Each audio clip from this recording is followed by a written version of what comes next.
안녕하세요 여러분. 역사 원격 강의 이어서 시작하도록 하겠습니다.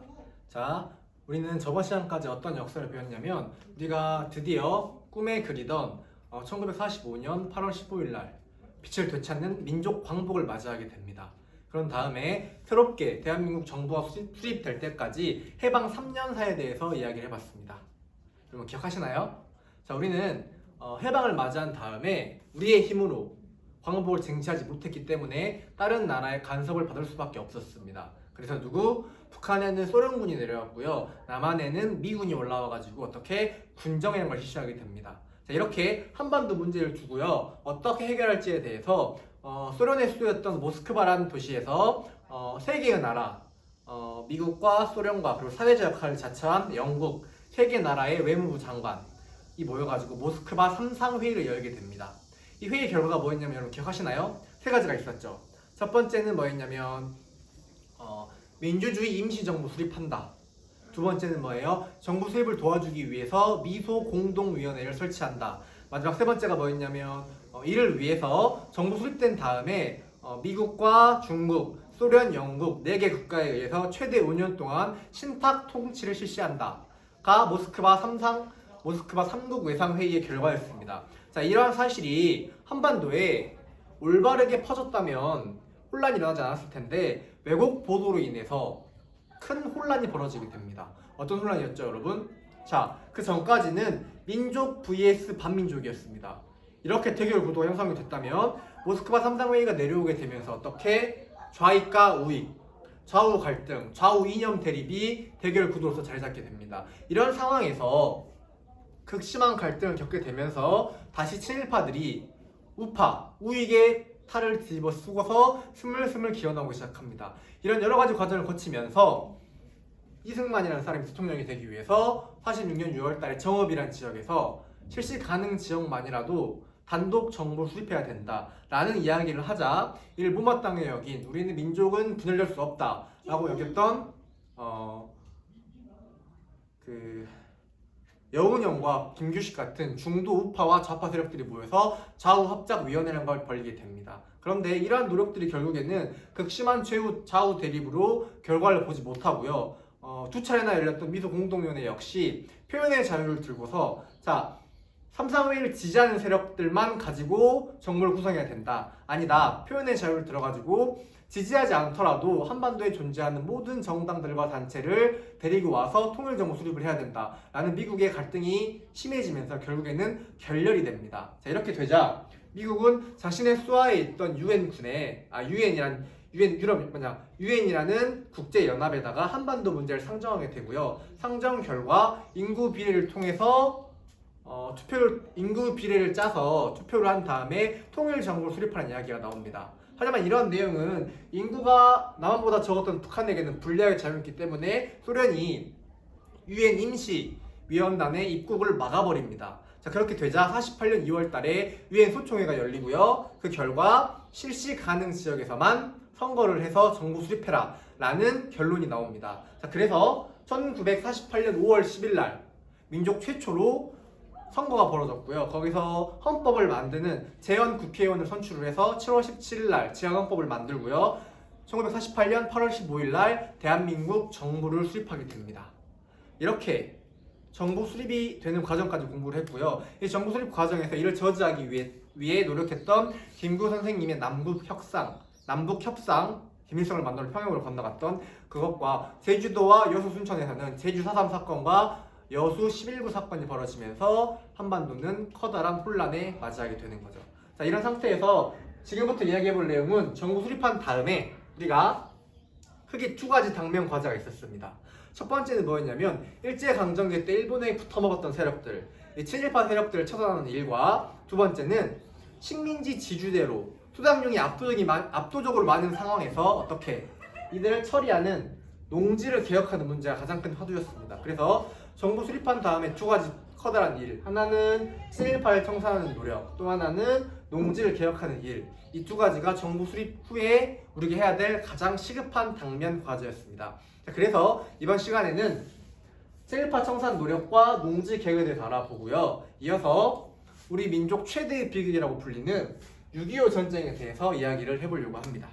자, 아시겠나요? 자, 그러면 첫 번째로 이야기할 내용 바로 친일파 청산 노력부터 이야기를 해봅시다. 선생님은 이 부분을 공부하고 여러분에게 알려드릴 때마다 굉장히 가슴이 찢어지고 미어지는 기분입니다. 여러분, 역사라는 것은 객관적 진리 이런 것들을 퍼뜨리는 게 아니라 여러분들이 역사를 이해한 대로, 그리고 이를 토대로 해서 여러분의 생각과 여러분의 생각과 이런 인연 같은 것들로 역사적 사건들과 인물들을 평가하는 학문이라고 선생님은 생각을 합니다. 선생님 개인적인 평가를 하자면 대한민국의 초대 대통령이었던 이승만, 이 분 때문에 우리는 친일파 청산 노력을 완수하지 못하게 되는 지경에 이릅니다.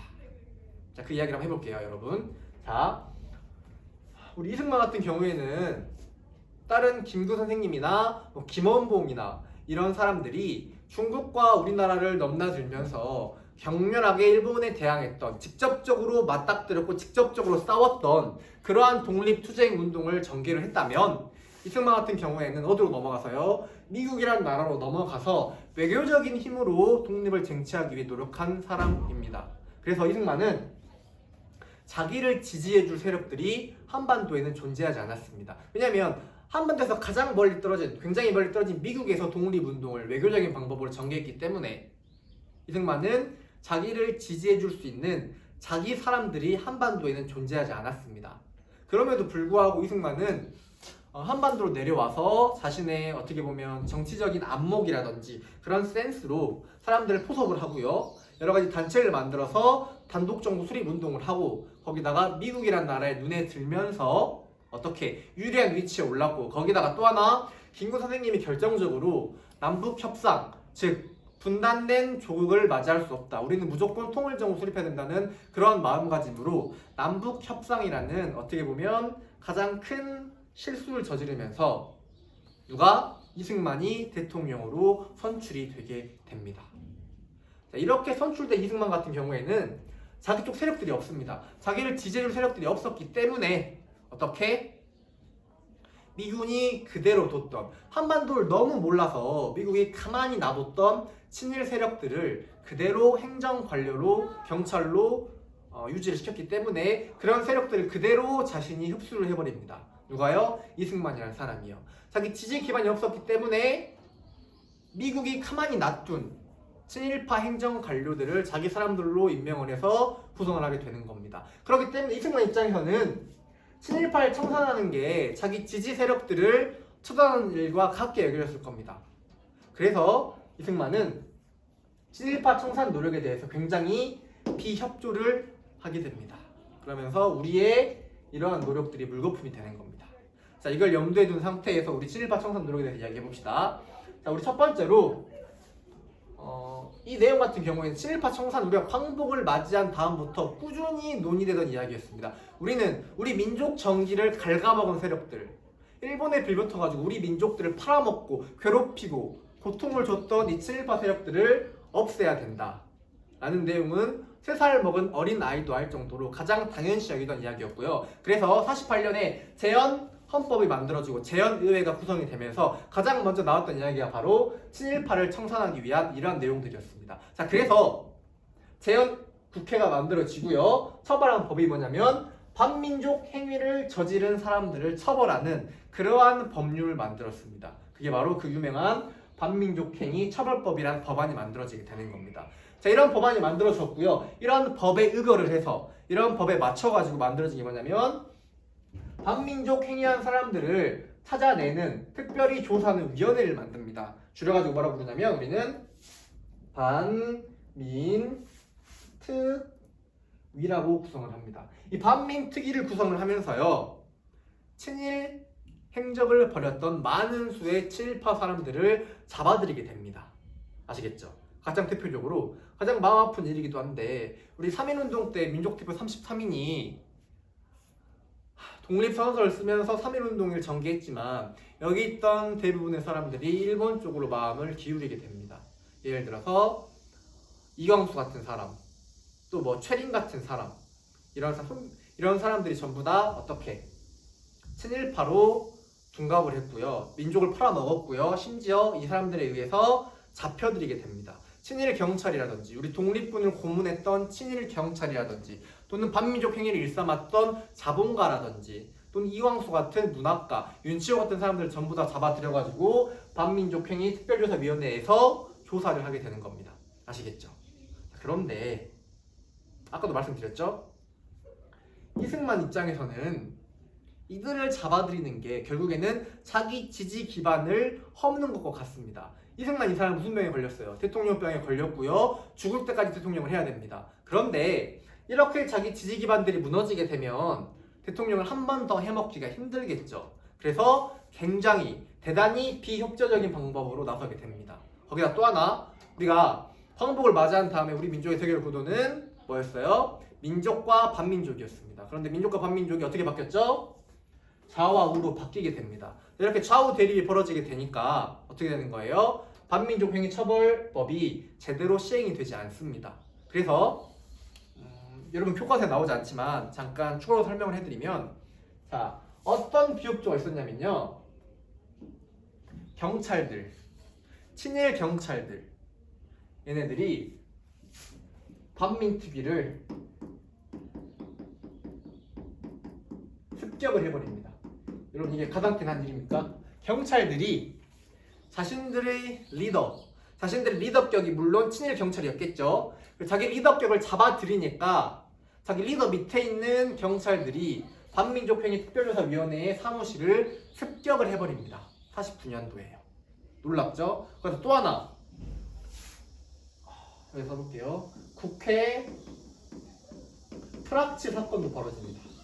자, 여러분 프락치란 말은 뭐냐면 간첩이라는 뜻입니다. 몰래 들어가서 정보를 패내는 사람, 스파이 같은 개념이에요. 근데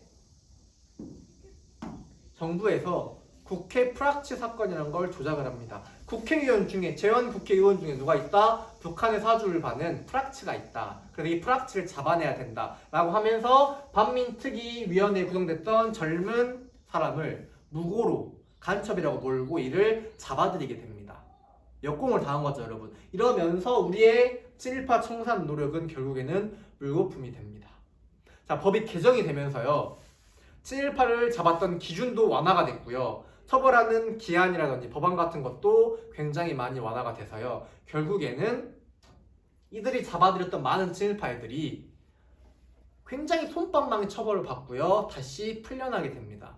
풀려나서 어디로 갔을까요? 자기가 원래 있던 자리로 돌아가겠죠. 이게 선생님은 너무나 가슴이 아픕니다. 이러한 비협조적인 태도와 좌우 대립으로 대결 구도가 바뀌면서 우리의 숙적이었던 친일파 녀석들을 청산을 하지 못했어요. 반면에 프랑스 같은 나라 있죠. 프랑스는 특히나 누구에게? 독일에게 나라 자체가 점령을 당했기 때문에 2차 세계대전 때 점령을 당했기 때문에 이들에게 협조했던 사람들을 전부 다 깨끗하게 제거를 해버렸습니다. 종신형 또는 사형을 시켰습니다. 그래서 독일을 붙어먹었던 세력들을 깔끔히 쳐낸 다음에 다시 한번 민족 정기를 바로 세우고 국민 국가를 형성을 해서 세계 강대국으로 발돋움을 한 거죠. 그런데 우리나라는 뭐가 안 됐어요? 이 친일파 청산이 전혀 되지 않았죠. 자, 여러분 우스갯소리로 이런 말들을 합니다. 나라를 위해서 몸을 바치신 독립운동가들은요 3대가 가난합니다. 그런데 나라를 팔아먹고 떵떵거리던 친일파의 후손들은요 3대가 떵떵거리며 먹고 산다고 합니다. 이런 우스갯소리가 나올 정도로 이때 청산이 불가했기 때문에 물거품이 됐기 때문에 어떻게 보면 우리 민족의 정기가 이렇게 흩어지고 갈등이 생기지 않았나 생각이 들어요. 선생님은 역사를 공부하는 사람 입장에서 대단히 안타깝다고 생각을 합니다. 아시겠죠?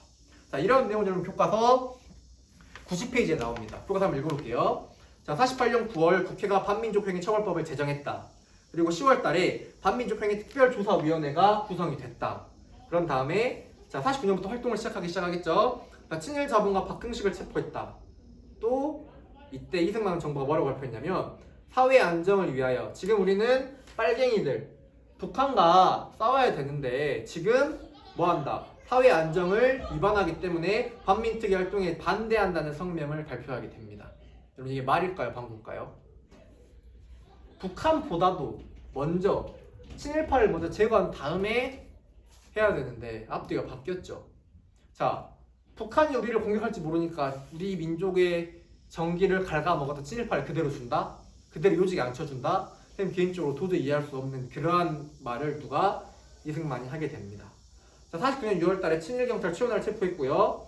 일부 경찰들이 반민특위 사무실을 습격합니다. 이게 바로 반민특위 습격 사건입니다. 자, 이어서 이 습격 사건을 계기로 해서 반민족 행위 특별조사위원회는 활동을 중지하게 돼요.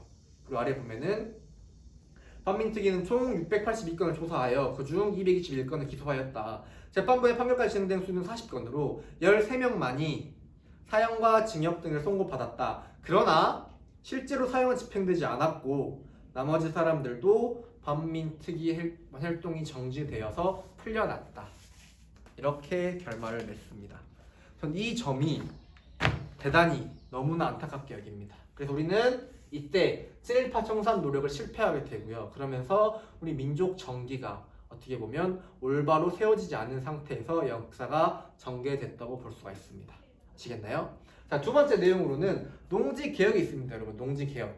자, 일제강점기 때 식민지 지주대로 지주들은 떵떵거리며 잘 살았지만 지주의 땅을 빌려서 소작을 했던 소작농들은 대단히 살기가 힘들었습니다.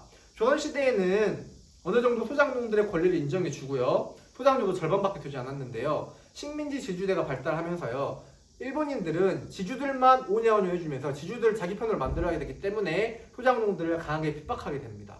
소작료가 무려 50%가 아니라 거의 70% 80% 했다고 하니까 얼마나 살기가 어렵겠습니까? 자, 그러자 정부는 시급히 가장 큰 문제인 이러한 농지들을 개혁하는 활동을 벌이게 됩니다. 그래서 만들어졌던 법이 농지개혁법이 만들어지게 되는 겁니다. 아시겠죠? 자, 그래서 조선 총독부가 가지고 있던 땅, 동양 척식주지사가 가지고 있던 땅, 그리고 일본인 지주들, 한반도에서 일본으로 도망친 일본인 지주들이 가지고 있는 땅들이 많았겠죠. 이러한 땅들을 누구에게 나눠주자? 소작농들에게 나눠주자라는 생각에서 농지개혁법이 제정이 됐습니다. 자, 농지개혁법의 원칙은 크게 두 가지가 있습니다, 여러분. 어떤 거냐면, 자, 상정부 이상.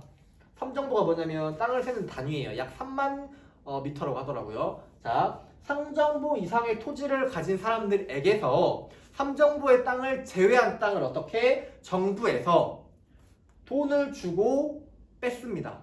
유상몰수 돈을 주고 가져갑니다. 그런 다음에 땅을 가지고 있지 않던 소작농들에게 돈을 받고 분배를 해줍니다. 아시겠죠? 핵심 두 가지가 뭐라고요? 자, 상정부 이상의 토지를 가진 사람들에게 삼정부 이상의 땅을 제외한 땅을 국가가 돈을 주고 구매를 합니다. 그런 다음에 돈을 받고 누구한테? 땅을 갖지 못한 사람들에게 판매를 하게 됩니다. 자, 그런데 여러분, 이 농지개혁법은 이것도 안타까운데요. 완벽하게 좋은 의도로 만들어진, 좋은 과정을 거쳐서 만들어진 법이 아니에요. 왜냐면 여러분, 이전에 B 군정에서도 토지 개혁하기 위한 노력들을 했고요. 소작료 3분의 1로 줄여주는 제도라든지 이런 것들을 벌이면서 땅을 가진 지주 세력들이 어떻게 했어요? 땅을 미리 팔아버립니다. 그래서 이때 당시에 전국에 있던 60%밖에 땅이 되지 않았어요. 60% 땅을 대상으로 해서 분배가 되지 않았고요. 그 전에는 비싼 값을 받고 지주들이 땅을 미리 팔아버렸습니다.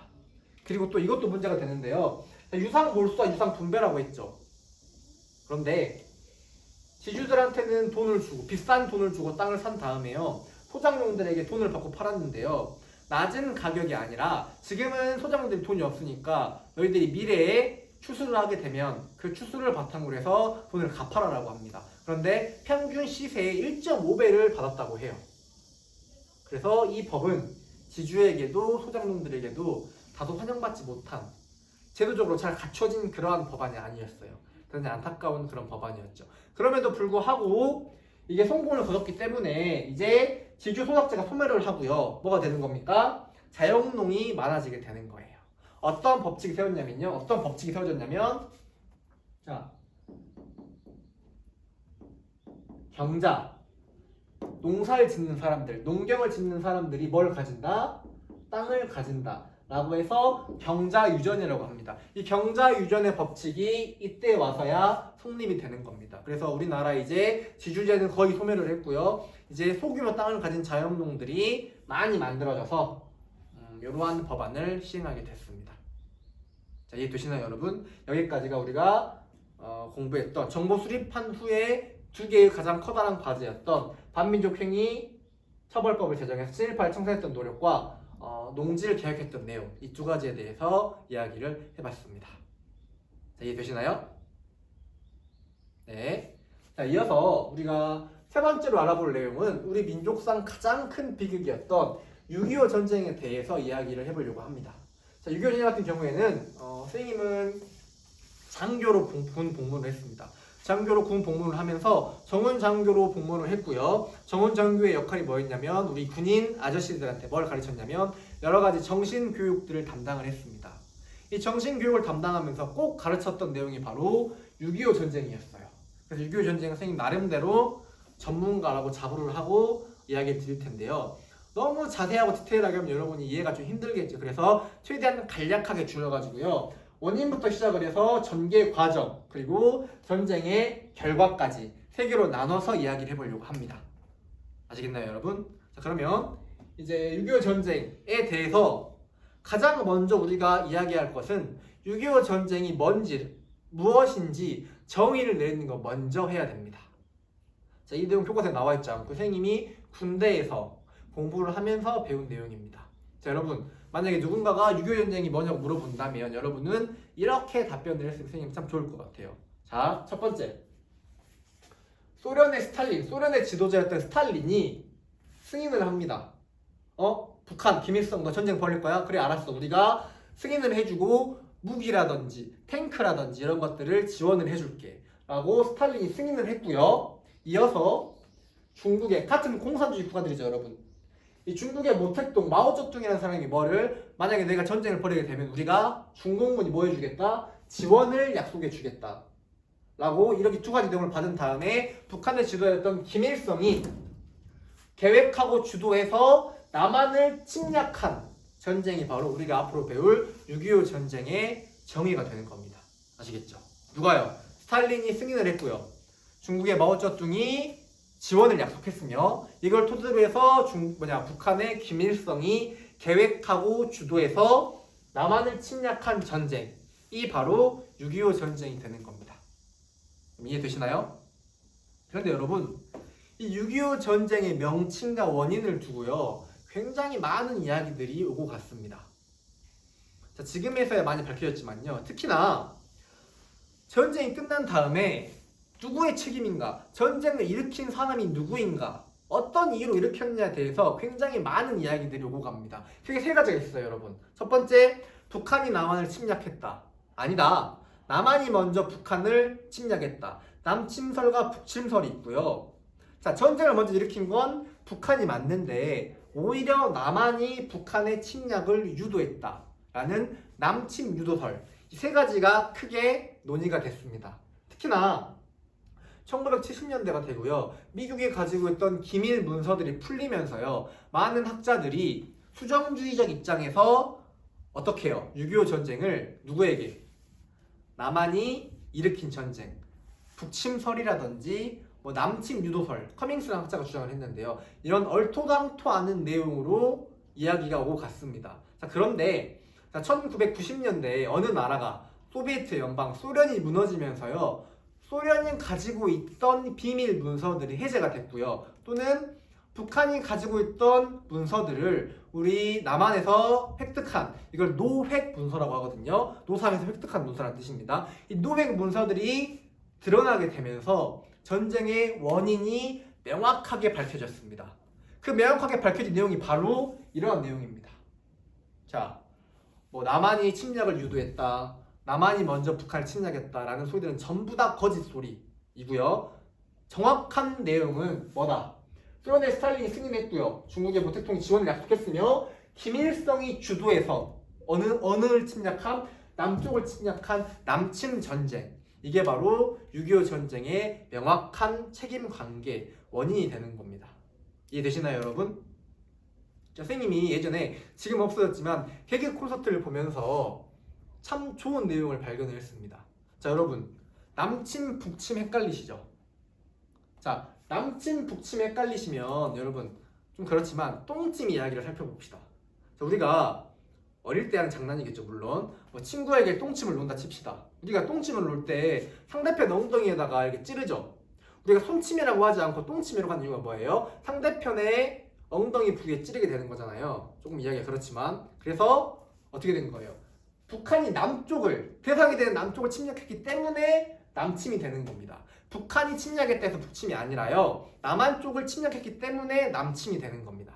아시겠죠? 여러분 똥침 기억하시면 남침, 북침 헷갈리시는 일은 없을 것 같아요. 아시겠죠? 우리가 똥침을 손침이라고 하지 않는 것처럼 어떻게 북한이 공격한 지역 대상이 바로 남한이기 때문에 우리는 남침이라고 이야기를 하는 겁니다. 이해되시나요, 여러분? 자, 그러면 이런 내용, 이런 정의를 머릿속에 집어넣은 상태에서 본격적으로 전쟁의 원인과 전개 과정 그리고 결과까지 빠르게 살펴보도록 합시다. 그럼 첫 번째로 원인부터 봅시다. 자, 원인은요. 자, 정부가 수립이 되자 누가?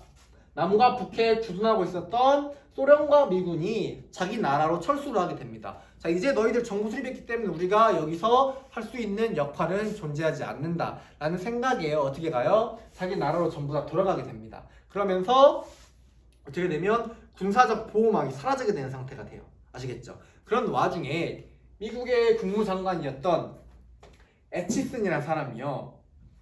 선언 또는 애치슨 라인을 지정을 하는데요. 이 라인은 어디 나오냐면 91페이지 오른쪽 위에 나옵니다. 여러분 보이시나요? 자, 애치슨 라인이 나오는데요. 어때요? 이 애치슨 라인 안쪽에 있는 나라는 미국이 다른 나라가 침략했을 때 우리가 군사적으로 대응을 해서 처벌을 하겠지만 이 라인 밖에 있는 나라들에 대해서는 미국이 관여를 하지 않겠다라는 게 바로 애치슨 라인이 되는 겁니다. 자, 여러분 지도 봅시다. 자, 이 빨간색 선 안에 우리나라가 포함이 돼 있습니까? 안 돼 있습니까? 포함되지 않았죠.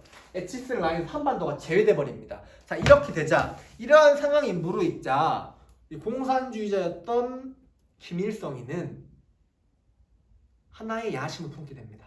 한반도를 어떻게 하자. 시뻘겋게 물들여 버리자. 또요. 김일성 옆에 누가 있었냐면요. 해방 3년사에서 박헌영이라는 사람이요. 남쪽에서요. 남노당, 남조선 노동당을 만들어가지고요. 어떻게 활동을 했습니다. 그런데 정부가 수립이 되자 박헌영은 어디로 가요? 북한으로 넘어가서요. 김일성과 같이 만나게 됩니다. 자, 그런데 박헌영이 이렇게 꼬셨대요. 김일성한테.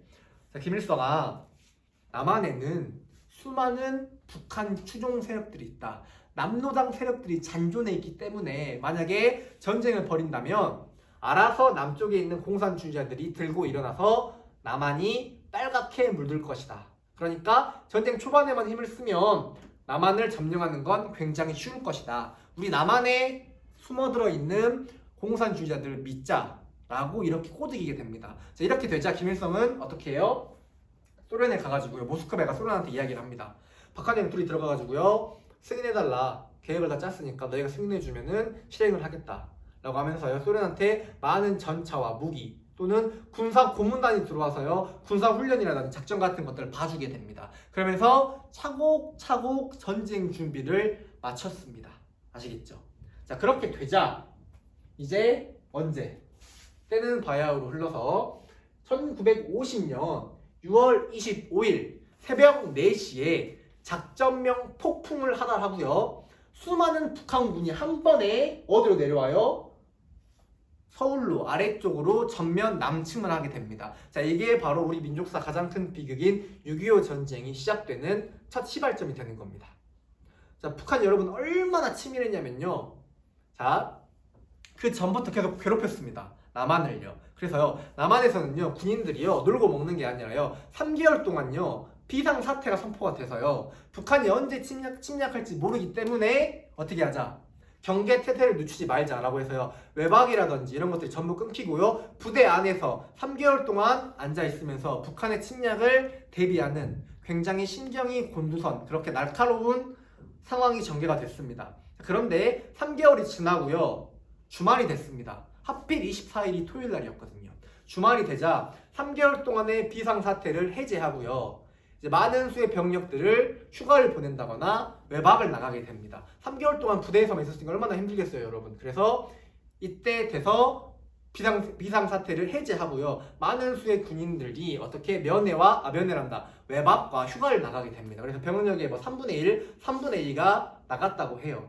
거기다 또 하나 좀 비극적인 게 뭐냐면 이때가 되자 육군 안에 있는 커다란 회관 있죠. 회관은 파티하는 연애 장소 같은 건데요. 그 회관이 완공이 돼서요. 이날 24일 저녁에 별을 달고 있는 지휘관들이 모여가지고요. 새롭게 회관을 만들었으니 축하 파티를 열자라고 해서 술을 마시면서 즐겼다고 합니다.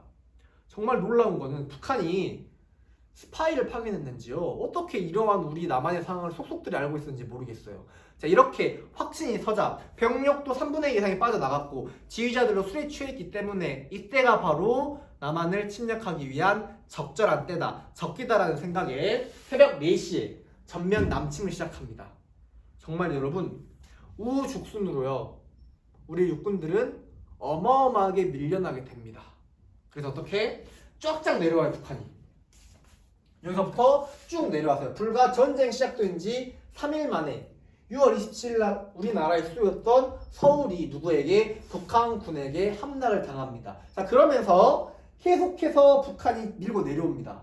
자, 이런 와중에 유엔군이 연합군을 형성을 해서요, 북한군에 대항하기 위해서 속속들이 우리나라로 파병을 오게 됩니다. 자, 그러면서 유엔군들이 들어왔고요, 북한군이 강력하게 치고 내려옵니다. 자, 그러면서 계속 치고 내려오니까 어떻게 되는 거예요?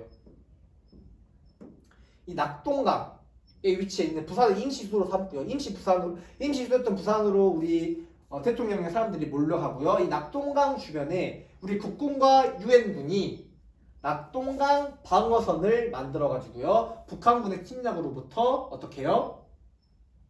방어선을 구축하게 되는 겁니다. 이 방어선이 뚫리게 되면 어떻게 되는 거예요? 한반도가 빨갛게 물드는 겁니다. 자, 그래서 어떻게 했냐면 정부는 제주도로 정부를 옮겨가지고요, 북한군을 막아낼까라는 생각도 합니다. 그럼에도 불구하고 우리 국군들의 노력과 유엔군 연합군의 도움으로요, 끝끝내 이 낙동강 방어선이 무너지지 않게 고착 상태에서 방어를 하게 됩니다. 자, 이런 상황에서 우리가 가장 잘 알고 있는 사람, 인천에 가면 여러분 차이나타운에 동상도 있습니다. 자, 메가더 장군, 당시 유엔군 연합군의 사령관이었던 메가더 장군이 큰 결심을 하게 됩니다. 우리의 병력이 어디에 몰려있습니까, 여러분? 아래쪽 부산에만 몰려있잖아요. 이렇게 되면 불리합니다. 그럼 어떻게 하겠어요? 이 중간을 치고 들어가가지고 여러분, 이 가운데에 몰려있는 북한군을 샌드위치로 눌러버려야겠죠. 이해돼요, 여러분? 그래서 어떻게 하는 겁니까? 상륙작전을 계획하게 됩니다. 총 상륙작전의 후보지는 3군데였다고 해요. 첫 번째는 어디였냐면 이쪽에 위치해 있는 원산이라는 지역, 그리고 또 하나는 이쪽에 있는 금강 하구에 있는 부안이라는 지역, 아니 군산이라는 지역, 또 마지막으로 세 번째가 인천이라는 지역입니다, 여러분. 근데 여러분, 이 작전이 전쟁사에서 크게 각광받는 이유가 뭐냐면요, 여러분. 자, 인천이라는 지역은 여러분 서해안에 위치해 있죠. 서해안은 뭡니까? 뭐가 있어요, 여러분? 민물과 썰물이 심해서 조수 간만의 차가 굉장히 큽니다. 아시겠죠? 자, 지금 인천에 있는 국제공항 있죠, 여러분. 이 국제공항은 뭐예요? 이 뻘을 매립해서 만든 부지입니다. 아시겠죠? 그 정도로 뻘이 많았고요. 조수 간만의 차가 컸기 때문에 여러분, 물이 찼을 때와 물이 빠졌을 때 차이가 컸기 때문에 여러분, 상륙 작전을 하는 데는 최악의 조건을 가지고 있던 지역이 바로 인천이었습니다. 하지만 그럼에도 불구하고 주변에 있는 참모들이 그렇게 말렸지만 메가더 장군은 이렇게 내세웁니다. 서울과 가깝고 북한군을 위에서 쭉 내려와가지고 샌드위치로 처벌할 수 있는 이런 지역이야말로 가장 유리한 지역이다라고 해서요, 여러 가지 작전들을 수행을 하면서 1950년 9월 15일 날 인천 상륙작전을 과감하게 진행을 했고요, 성공을 하게 됩니다. 자, 그러면서 샌드위치로 뱉어 있던 북한군을 전부 다 몰아내고요, 본격적으로 치고 올라가기 시작합니다. 그래서 9월 28일 날 드디어 우리 수도였던 서울을 탈환을 하게 됩니다. 그런 다음에 미국 트루먼 대통령이 지시를 합니다.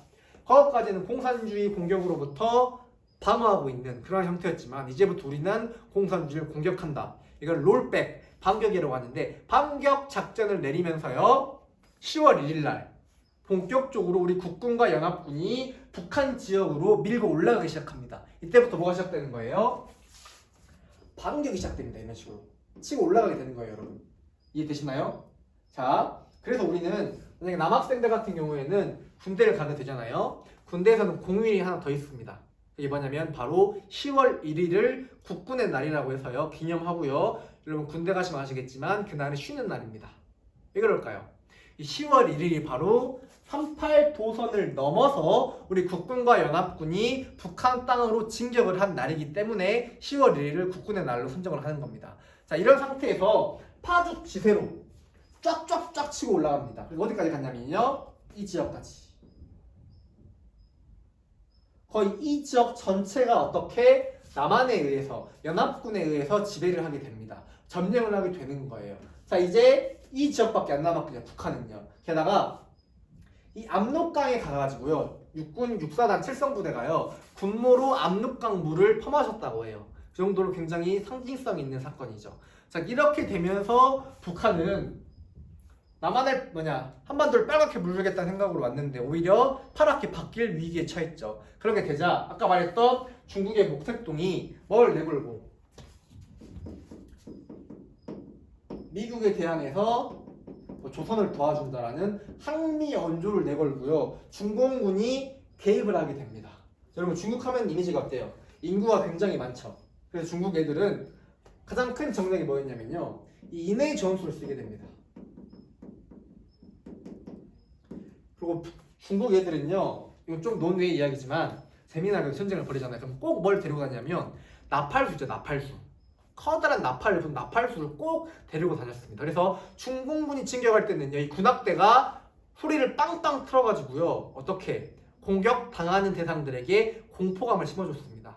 이러한 전략으로 북소리라든지 징소리 이런 것들, 트럼펫 소리 같은 걸 빵빵 울리면서요, 크다란 노랫소리와 함께 많은 수의 병력이 척척척 이동을 했기 때문에 상대하는 입장에서는 굉장히 공포심을 느꼈다고 해요. 그러면서 중공군이 쫙 개입하게 되니까 여러분 어떻게 돼요? 짜르륵 하면서 우리 국군과 연합군이 이게 몰리게 됩니다. 그러면서 국제신앙이라는 영화의 배경이 됐던 게 흥남 부두 철수가 있죠. 이런 걸 바탕으로 해서 1951년 1월 4일 날 일사후퇴를 하면서 다시 한번 우리 수도였던 서울을 누구에게? 북한에게 빼앗기게 됩니다. 자, 그러는 와중에 서울의 주인이 세네 번째 바뀌던 늦봄이 되자 어떻게 된 거예요? 이제 북한군과 연합군 사이에서 정전을 맺자는 논의가 벌어지게 됩니다. 아시겠죠? 그러면서 자, 북한 같은 경우에도 여러분, 북한에서는 이를 박박 갈면서 한반도 끝까지 지배해야 된다라고 주장을 했고요. 북한을 도와줬던 소련과 중국의 입장은 좀 달랐어요, 여러분. 왜 달랐냐면 중국과 소련이 필요한 건 뭐예요? 완충지대입니다. 미국의 영향하에 있던 한반도가 전부 다 미국의 영향하에 들어가면 누구랑 맞닥뜨리는 거예요? 소련이랑 중국이랑 맞닥뜨리게 되겠죠. 이걸 꺼려했던 중국과 소련에서는 완충지대 역할을 하는 북한이 필요했어요. 그래서 완벽하게 빨갛게 만들지 못할 거라면 완충지대를 남겨둔 상태에서 전쟁을 끝내는 것도 나쁘지 않겠다라고 생각을 했고요. 김일성 같은 경우는 생각이 달랐죠. 어떻게 해서든 한반도를 빨갛게 물들이고 싶었습니다. 남한 역시 마찬가지였습니다. 미국 같은 경우에는 많은 피해를 입었기 때문에 연합군은 전쟁을 그만하고 싶은데 이승만 같은 경우에는 안 된다. 내가 내 정권을 이어가기 위해서는 뭐가 필요하다? 전쟁이 필요하다라는 생각에 반대를 하게 됩니다. 자, 그러면서 정전협정이 벌어지는데요. 정전협정에서 크게 논의가 되는 건 두 가지였습니다. 하나는 휴전선을 어떻게 그을 것인가, 또 하나는 전쟁 포로를 어떻게 들고 갈 것인가. 특히 전쟁 포로 같은 경우에는요, 북한에서는 자동 송환을 주장합니다. 원래 그 지역에 있는 군대로 돌려보내자. 북한군은 포로가 잡힌 북한으로 보내자라고 주장을 했고요. 연합군 같은 경우에는 자원 송환을 주장합니다. 자원은 뭐냐면 생일 보고 고르라고 하는 거예요. 네가 남한으로 갈지 북한으로 갈지 라고 정하게 됩니다. 자, 이걸 주제로 나온 게 뭐냐면 최인훈이라는 사람이 지은 광장이라는 소설이 있습니다. 그거 읽어보면은 이때의 상황을 적나라하게 묘사를 해놨어요. 여러분, 시간이 되시면 읽는 것도 좋을 것 같아요. 그래, 긴 장편이 아니라 중편 소설이라 여러분이 가볍게 읽기에 좋을 것 같습니다. 그러면서 지지부진하게 휴전협정이 벌어집니다. 약 757회인가 엄청나게 많은 기간 동안에 정전협정 회의를 열었습니다. 그런 와중에 자, 이제 어떻게 돼요? 아까 말했던 휴전선을 어디로 그을 것인가에 대해서 답이 나왔습니다. 어떤 답이 나왔냐면요, 자, 휴전 선언을 한 다음 몇 시간 후 동안에 그 나라의 군대가 차지한 지역을 바탕으로 해서 휴전선을 맺자라는 결론이 나왔습니다. 그래서 우리는 여러분 휴전선을 보면요 이렇게 반듯하게 그어지지 않았습니다. 꾸불꾸불하게 그어졌죠.